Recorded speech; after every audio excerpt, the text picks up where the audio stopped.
Police in Orange County are looking for people who may have been sexually assaulted by a man who was arrested for assaulting a 9-year-old girl at a public library. Police say Christopher Edwards went up to a girl last week while she was in a children's section. He allegedly asked her for help to film a video. Exploration and expansion of Dutch power in the Far East represents getting a job in 1632.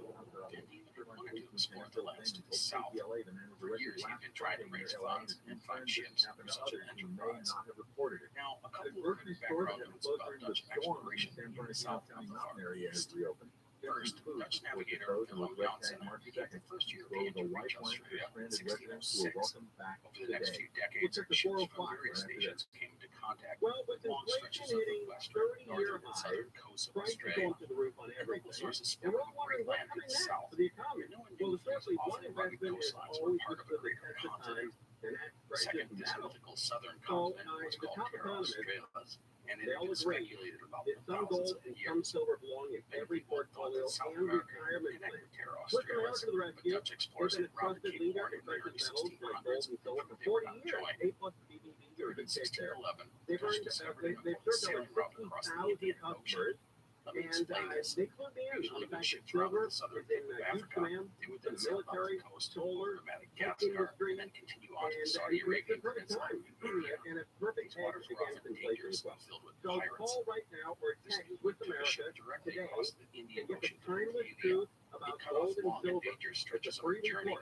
The ship could go 3,000 miles or 800 kilometers in about a month. And the voyage was across open waters with no pirates, no dead zones, no rocks, and no shoals. This was faster and safer than going along the coast of continental Asia. And so, in the early 1640s, Governor Van Diemen finally began to put together his expedition of exploration to the south. The Enterprise, he settled on Abel Tasman. The man had over a decade of service with the VOC, distinguished himself during that time, and proven his loyalty. The plan was to take two ships and head west from Batavia to the island of Mauritius. There they would resupply and catch the westerly winds east and south. There were several goals here. First, they were to find out about the land south of Java, Timor, and Guinea.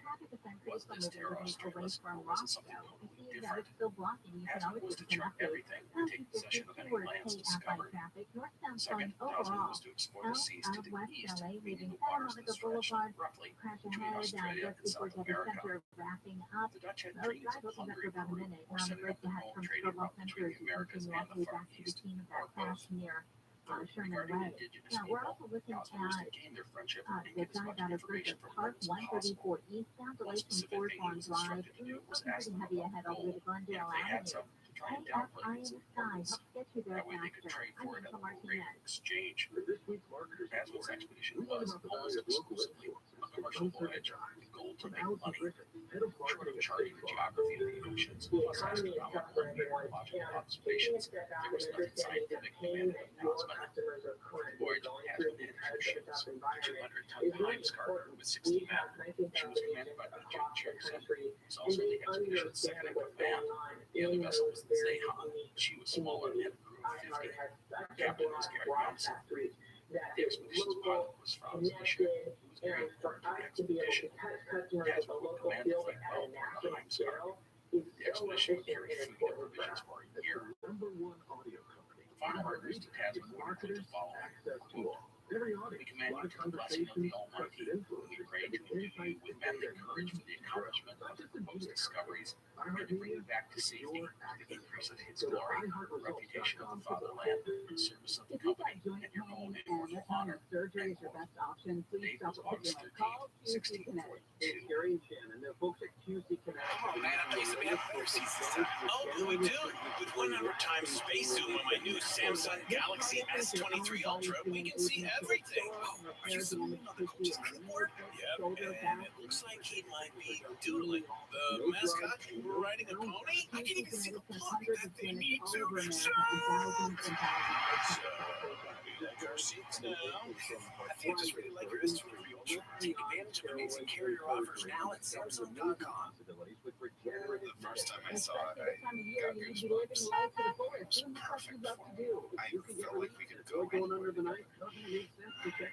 There's nothing like finding your match on cars.com. With over 50,000 cars added daily and a powerful advanced search, you are sure to discover the one. Find your perfect match on cars.com today. Welcome to the CPAP Games live from the Ace Bedroom. It's another Ace Bedroom. Tasman released two ships from Batavia on August 14th and 16th. But things had gone well right from the start. Zeehan ran aground the first day. Luckily, it would get a flurry without any damage. After that, it was west for the small fleet. The island of Mauritius, about 3,300 miles away, 5,300 kilometers. Mauritius is about 600 miles or 900 kilometers east of Madagascar. The voyage to Mauritius was uneventful. Cosmo kept a daily log, although he usually didn't have much to say at this point of the voyage. He wrote down the time of day he recorded things, usually noon, and took note of the longitude, latitude, wind conditions, weather, and distance sailed. The ships would reach Mauritius on September 5th. Learn more at The island had been uninhabited when Portuguese mariners reached there in the early 1500s. The Dutch had set up a colony in 1638 to harvest timber and plant tobacco and sugarcane. As a note, the island was abandoned by the Dutch after about 20 years due to poor return on investment. But at this time, there was a settlement in town that went about taking their food, timber, livestock, and water, and repairing the ships. With the high starting in the Zeehan were in bad shape. The brigade had to be replaced, and the ships were rotting and leaking, especially the Zeehan. Remember, due to the precarious nature of the expedition, the Dutch bosses had not given Tasman the best ships. Tasman would remain on Mauritius for about a month, getting his ships ready for the departure. The plan was to follow in the footsteps of the Huguenots. We mapped about 1,500 kilometers of the southern Australian coast in the 1520s.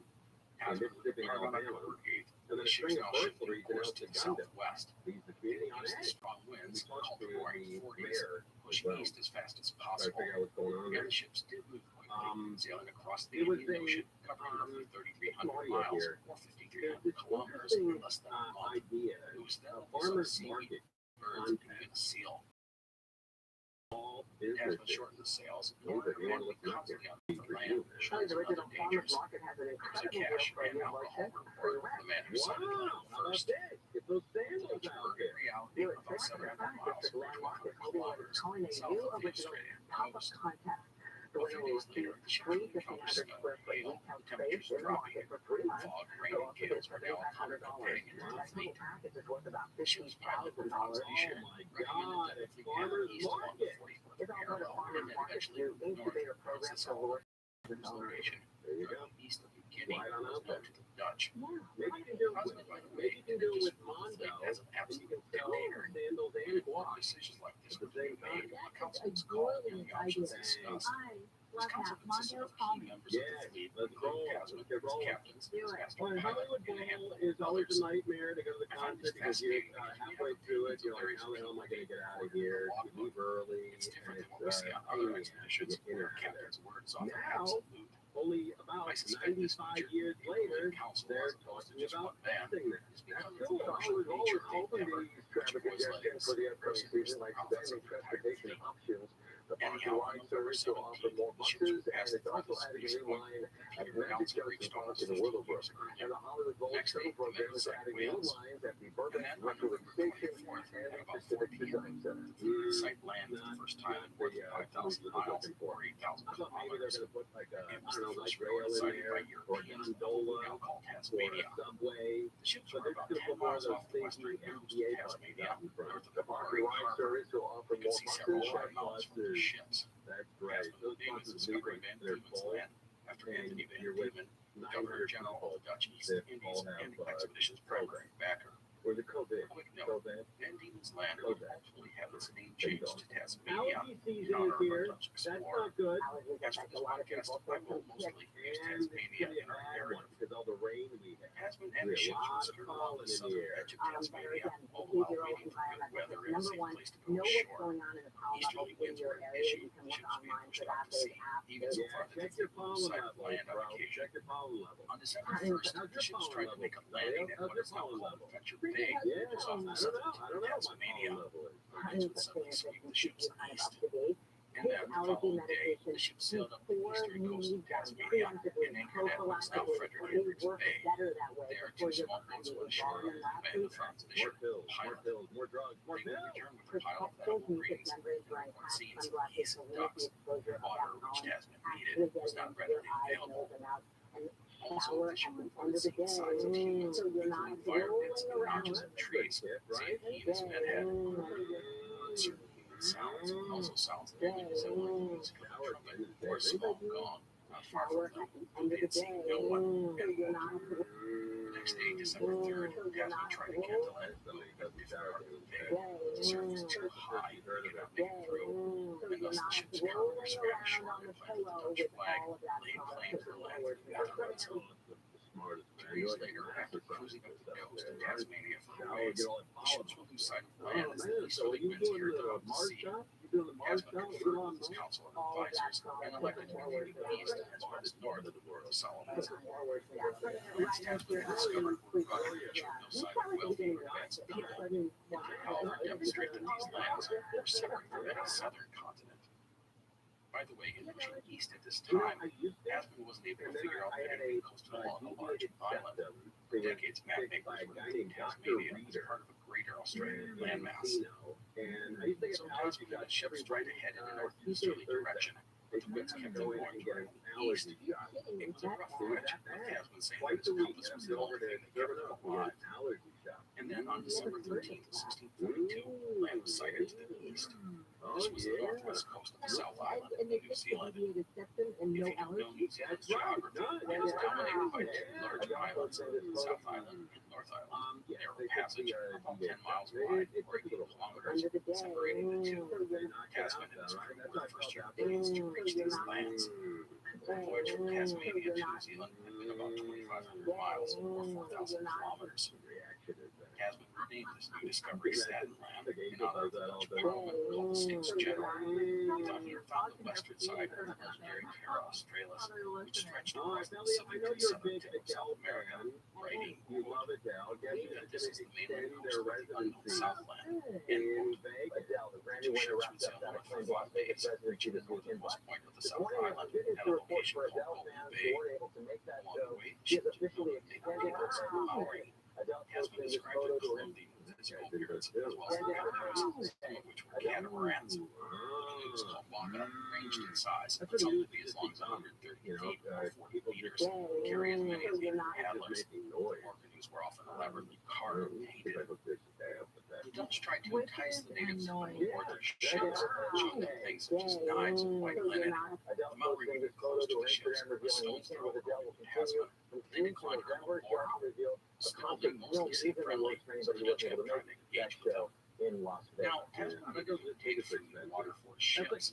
He said the language of the Maori was unlike anything they knew, so communication was nearly impossible. And then on December 19th, the ships were going closer to the shore looking for a place to potentially land. Zahan put a boat in the water with the ship's quartermaster and 6 seamen on board. There were numerous Maori boats in the area, which would suddenly make the Dutch boat. Before anyone could react, the Maori ran the Dutch boat and fighting broke out. The Dutch quartermaster put in his yoke, take a violent blow to the neck. In the scuffle, 3 of Zahan's seamen were killed, beaten with clubs and paddles.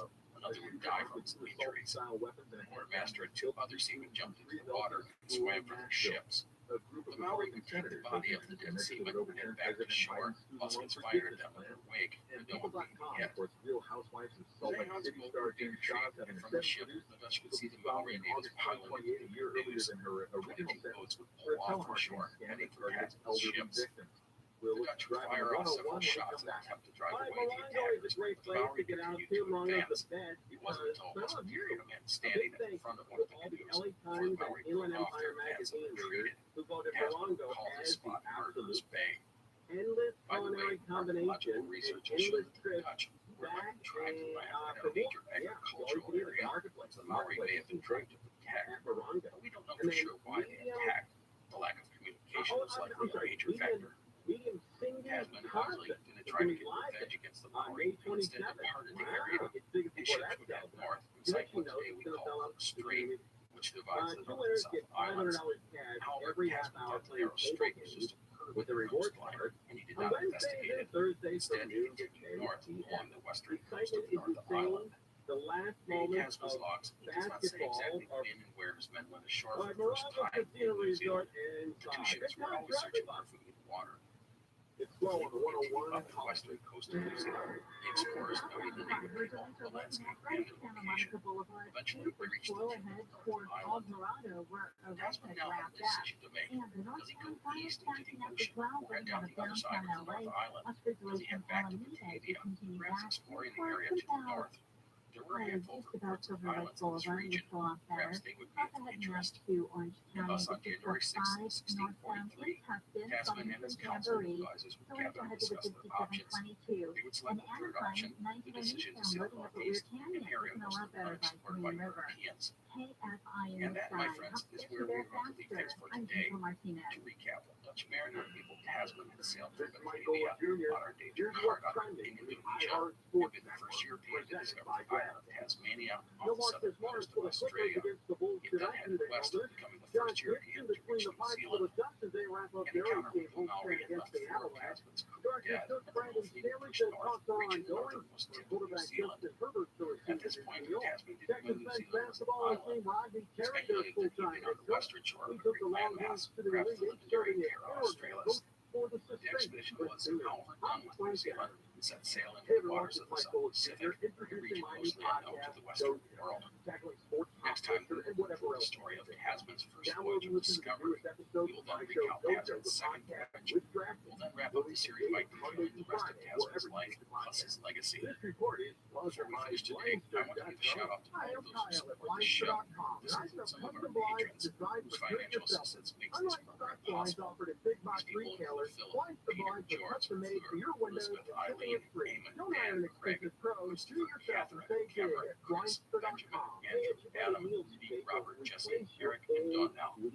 Thanks to all of you who help out the show. It is much appreciated. If you're interested in helping out the show financially, please go to explorerspodcast.com to find out more information. Also, if you want to help and just can't afford to do so at this time, no problem. I'd appreciate it if you could go on to whatever app you listen to your podcasts, such as Spotify or Apple Podcasts. Leave the show a nice rating and review if they allow you to do so. Or take a moment to share the show on your social pages, such as Facebook, Twitter, Instagram, or wherever you communicate with your friends and family. A nice word from you is the greatest advertisement we can have. So thank you. So that is it for today. I hope you enjoyed the show. Please join us next time as we wrap up the series on Dutch explorer Abel Tasman. Thank you for listening. Take care. The Explorers Podcast is part of the Airwave Media Network. Go to airwavemedia.com to find out more about this curated network featuring some of the leading storytellers and thought leaders in audio entertainment, including I Know It Scares You and Infamous America. No one has the same taste as you. I'm Gavin Whitehead, host of The Art of Crime, a history podcast about the unlikely collisions between true crime and the arts. Season 1 is titled The Unusual Suspects, Artists Accused of Being Jack the Ripper. It profiles 6 renowned artists who have gone under suspicion as the Whitechapel murderer. Lewis Carroll, yes, that Lewis Carroll is the one best known to us today. To find out who the other unusual suspects are and why they've been named as Ripper candidates, subscribe to The Art of Crime wherever you get your podcasts. Live 7 to 10 p.m. on Bay Live and on demand anytime on the iHeartRadio app.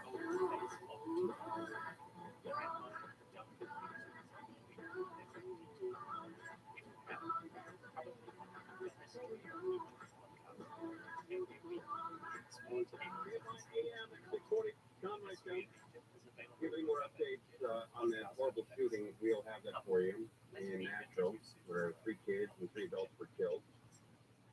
And Mo Kelly will have updates throughout the evening.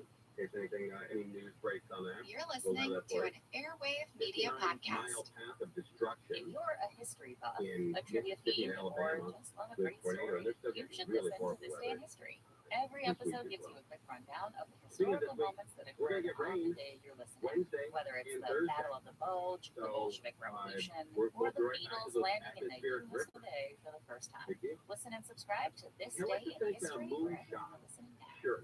Hi, Listen, we I'm got Neil, some cool and I'm shirts Ken, here. and we hear from the Triviality Podcast, a pub trivia-style game show where a lack of seriousness meets a little bit of knowledge.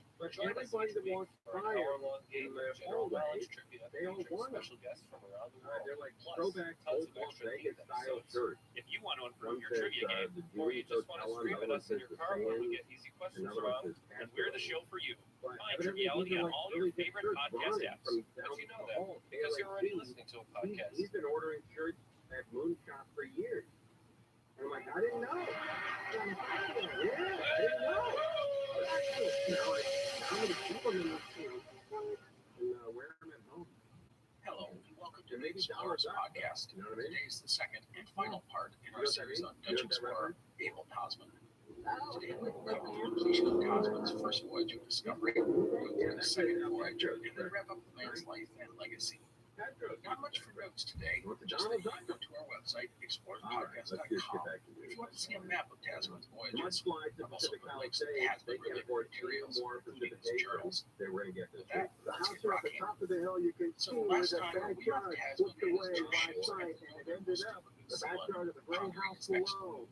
Tasman had, thus far, discovered the islands of Tasmania and New Zealand. In doing so, he had demonstrated that Australia was a European landmass and not connected to a continent in the south, a place often called Terra Australis by scholars. Tasman's speculated that New Zealand was the western shore of Terra Australis. He had not done more than explore the western coast of the land, wavering it over sure. Tasman's discoveries were important, but they were not exactly what he was looking for. He had been searching for places with sophisticated and rich natives, not more like people such as the Maori, the Dutch East India Company, and all provided new source of immense wealth, like Peru and China. But to this point, the lands that Tasman had cited were rugged and sparsely populated, not exactly great candidates to make the POC a lot of money. Still, there was time for Tasman to find something more cool. After consulting with his council, the fleet was set out on January 6, 1643, aiming to the north.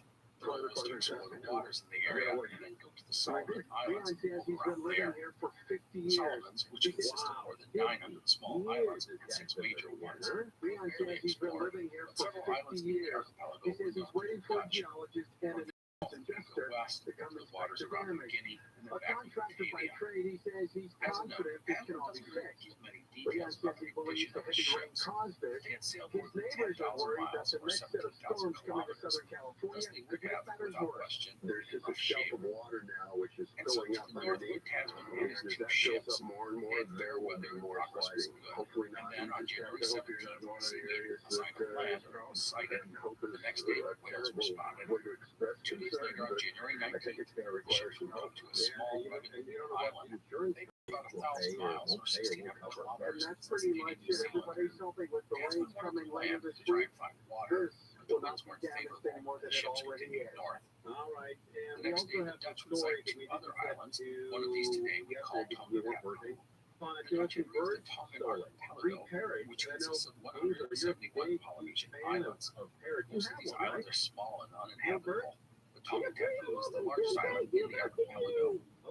James Cook would later call the archipelago the Friendly Islands due to the pleasant nature of the native people. And speaking of the native people, it would be long before the Dutch ships were approached by the islanders. A canoe with 3 men were rarely on the coast of the strange ships, unsure of the intentions of the Dutch. The natives were nearly naked with long, thick hair. To calm the Tongans, the Dutch gave them some white linen and then lowered them a mirror and some beads. The men in the canoe reciprocated the gesture, giving the Dutch official a bit of mother of pearl. It was a good start.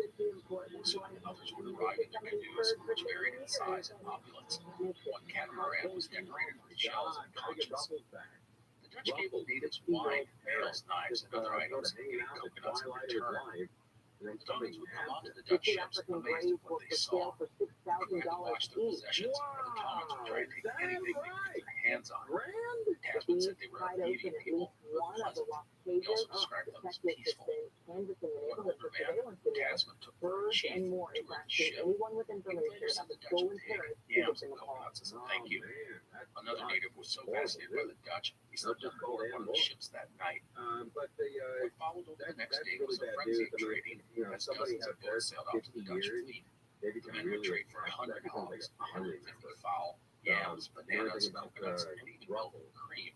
That's exactly what the fleet needed. really misses that. Also, there was water, which was also critically needed. LAX, As we go ashore, they showed a small water source. The well was dug out by the Dutch and eventually made casks of water gathered. It was a nice start. Tasman needed a lot more. By the way, when the Dutch went ashore, they went with heavily armed soldiers. Colonies appeared friendly, but after the incident in New Zealand, Tasman was not going to let his men be caught unprevented.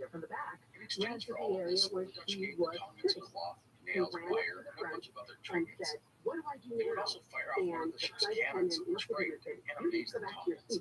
Also, they played music for them with the violin and flute. The next day would follow the same pattern as the ships made their way north to the Tongue and Archipelago. Islands were sighted, natives would sail out, traded with immense. Tasman does a pretty nice job of describing the native peoples, who he finds colorful and pleasant. One interesting note in Tasman's log was an issue with lagging discipline. The recent very interactions with the natives had left the medical soft, and believed there was sex to be had with the natives as well.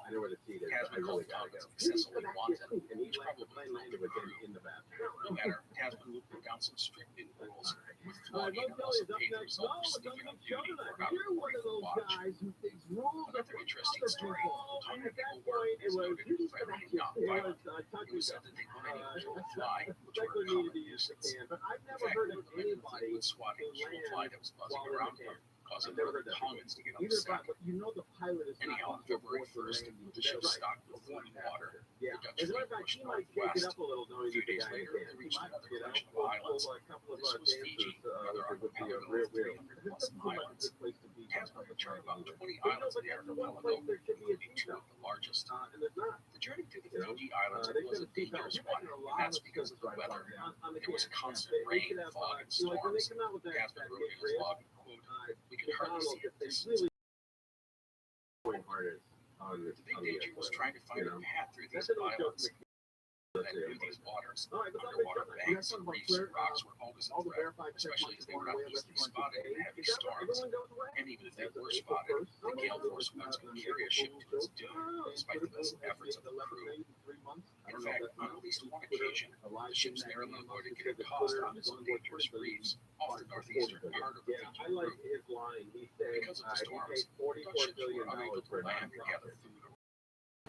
The fleet would eventually work their way through the Fiji Islands and head north. The idea was to clear the archipelago and then go west, aiming for the waters around New Guinea. Ideally, the fleet would explore the waters south of New Guinea. This would have meant looking for a passage between New Guinea and Australia, but these waters were unknown. No one even knew if there was a passage between these lands. Plus, the weather at this time of year south of New Guinea. At this point, Tasman ships were likely in rough shape. They had traveled at least 12,000 miles, 3,000 kilometers, and the weather was not promising as they pressed north. The fleet would essentially sail into bad weather. It was a slow and frustrating voyage, dominated by fog, rain, and heavy winds. When the ships were making on May 27th, they sighted some islands about 100 miles or 165 kilometers north of New Guinea. New Guinea, by the way, is the world's second largest island. Today, the eastern half of the island is the nation of Papua New Guinea, and the western side is part of Indonesia. When I talk about it, I'm referring to the entire island. Over the next few days, there were more islands. Tasman says around 15, and eventually, natives would approach the ships to trade. By April, the fleet reached the coast of New Guinea and moved west. Ships traded as they went, obtaining coconuts, fish, fowl, and anything else they could get their hands on. These exchanges were mostly peaceful. I would point out that other ships that have reported entries through these waters didn't always report such peaceful exchanges. The Dutch, however, did pretty well.